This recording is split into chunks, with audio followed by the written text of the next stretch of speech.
Hi, so in today's video I will be colouring in the character I drew last time. What you'll see that I did was I photographed the drawing with my iPad and then moved it into Procreate so I could colour it in without having to actually colour in the physical copy. So I'll talk through what my process was and any little tips and tricks that I've picked up along the way, and hopefully it will be interesting, and maybe I'll talk through my sort of choices as I go as well. But yeah, anyway, have a good time. Okay, so very frustratingly, I recorded this in portrait mode, so it looks not right, and I'm missing half of the visuals that I recorded, so apologies for that. But what I do is I grab my iPad here and hover over the original drawing and take a picture. You can't see what I'm doing at all, but you can see that I've got a nice little iPad pen there. That's great. There we go. So it's captured on my iPad in the photos, and I did a thumbs up, but you can't tell. So here we are. I then open Procreate on my iPad and go to add a photo.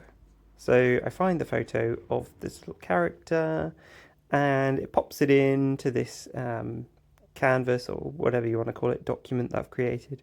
So I'm just resizing him so he's in a good place that I'm happy with on the page.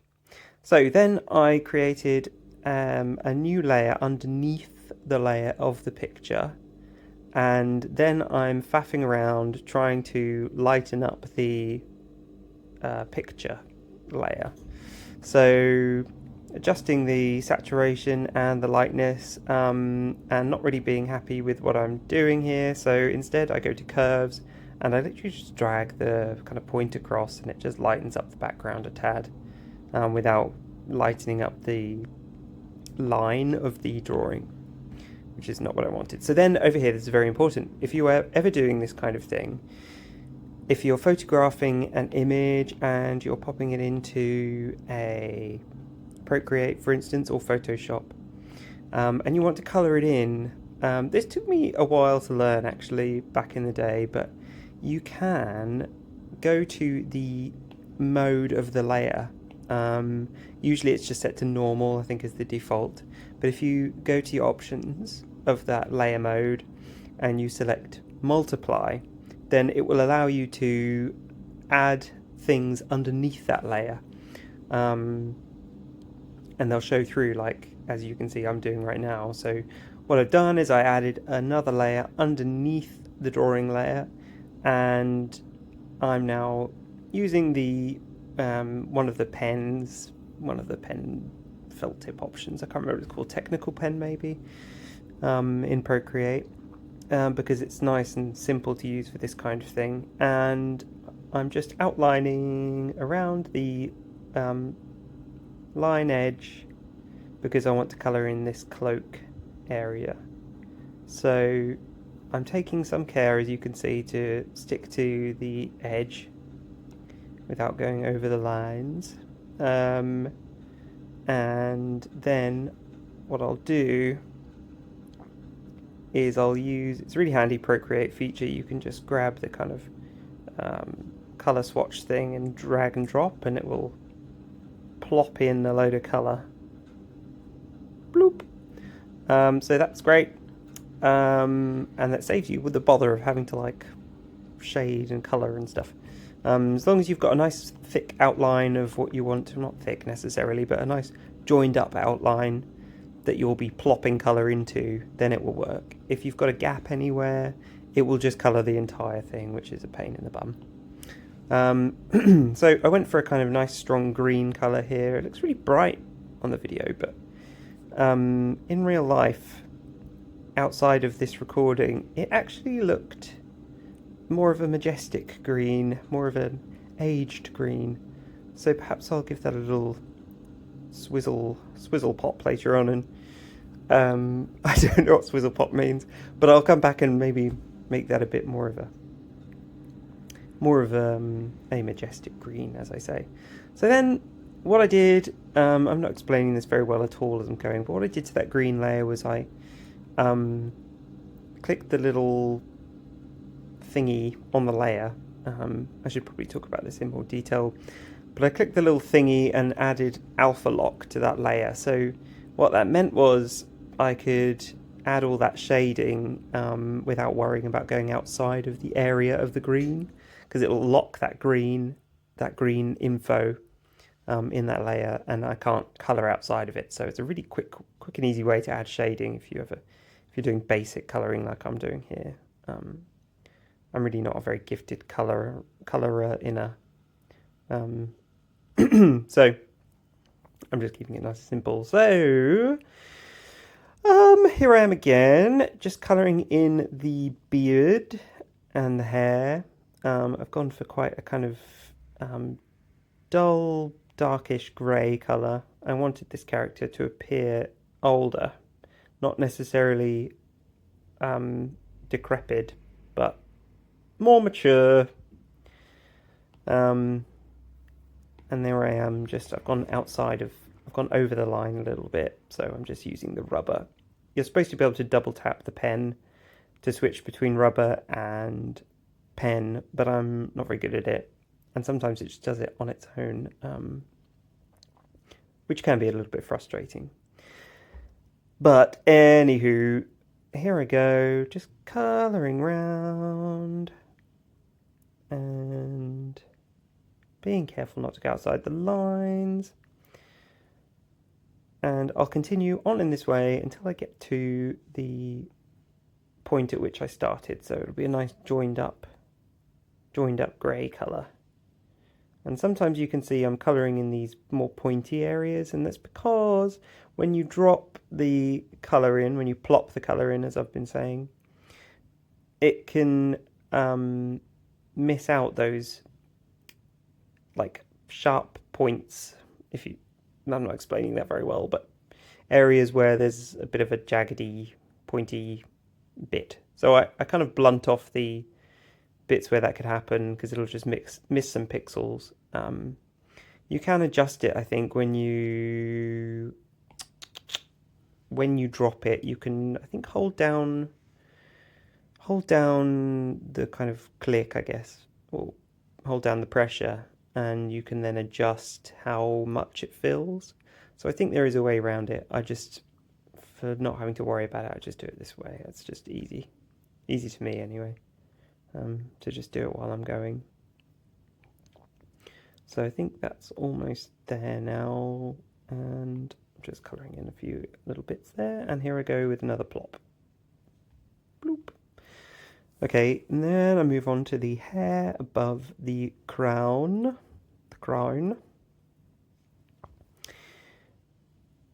Same sort of thing all over again.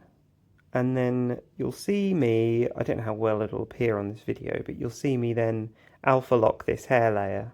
Or will you see it? Actually, I can't remember what order I did things now.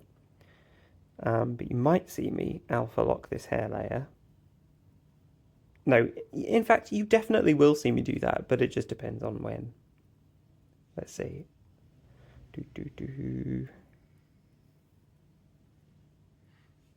Having a little appraisal. Oh, no, I've gone rogue. I think I'm about to add the facial skin colour. And then I'll go back to the hair. So just picking some random skin tone. I'm not thinking too much about this kind of thing just yet, but it's nice to add some colour and give it some definition. Oh, that didn't work, did it? And then the ear, which hopefully reads as an ear.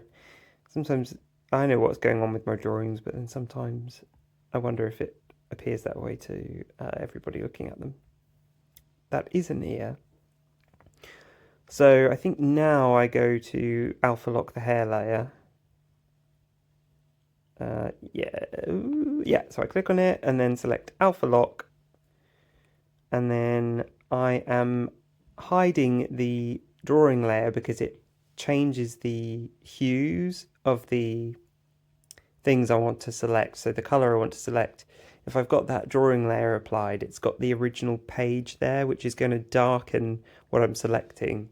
And I want the true color, so I'm hiding that, then selecting the color of the grey of the beard, and then I'm darkening that, and then showing the drawing layer, and then going in with my really expert detailed shading, as you can see. And I'm sort of speed doing this, I think.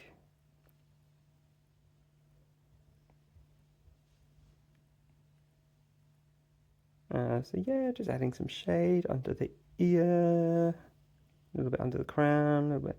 I'm not technically gifted about where shading should go. I'm just doing what sort of feels right. So apologies if this looks really, really amateur. But I'm trying to have fun here too, so I'm not too worried about it being like a masterclass. And neither should you be, because it ain't. So there, adding some more shading.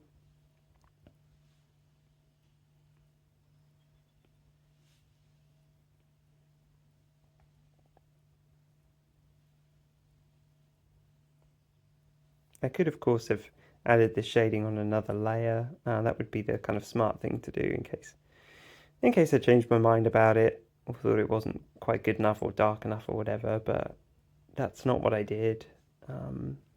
So I'm forever stuck with it now, unless I delete the layer or color over it entirely and do it again, which is unlikely to happen.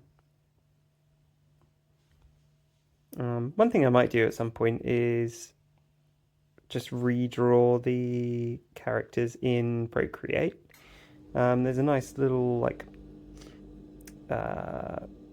brush tool I like to use. It's like a pencil, Derwent or something, and I just like the effect of it. I think it gives things a nice sort of soft vibe. But right now, I think just the kind of felt tippy pen I used is pleasing enough to look at.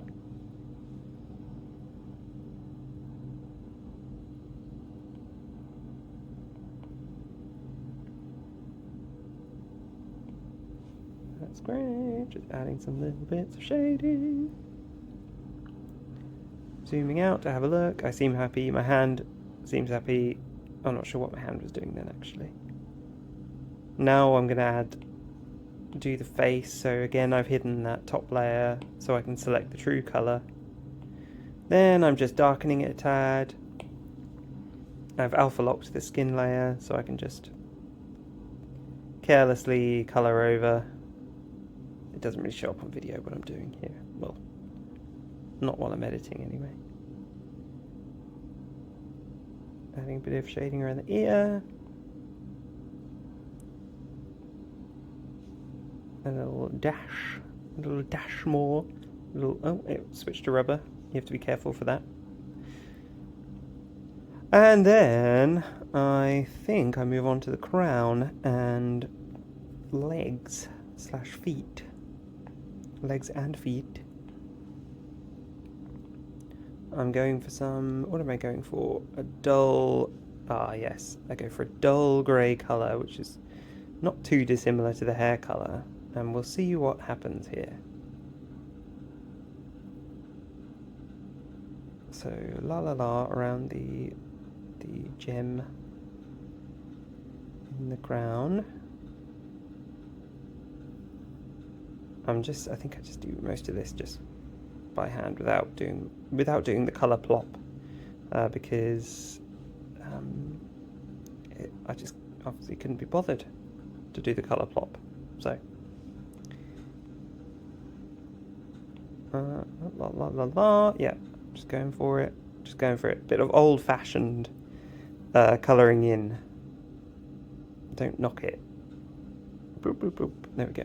And then I think, just for simplicity's sake, I don't want to over-design this. I just went for the same colour on the legs. And I quite like the detail of the feet here, or the little shoes. They're supposed to be kind of like armour. So I don't want to overly do those either, so just doing them same colour, one colour.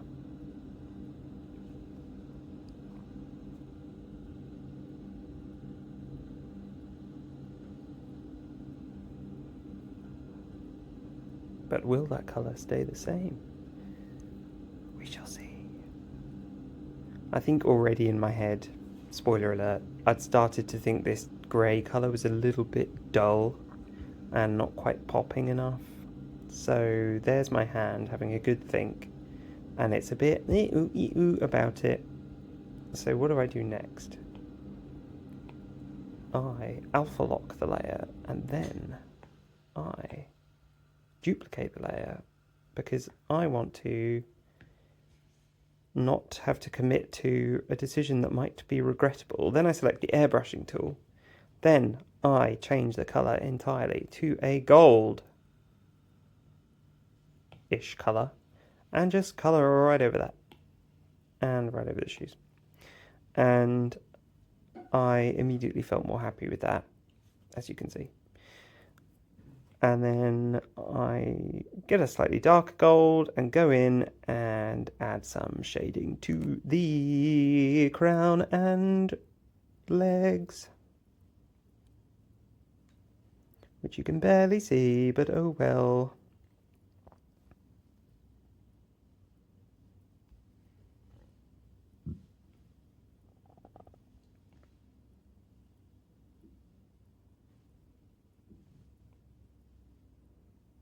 And I'm completely covering everything up with my hand, which is just perfect.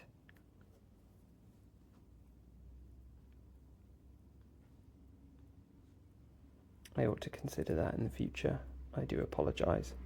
So then we've got eyes and gem in the crown left to go. What do I do next? I do the gem in the crown.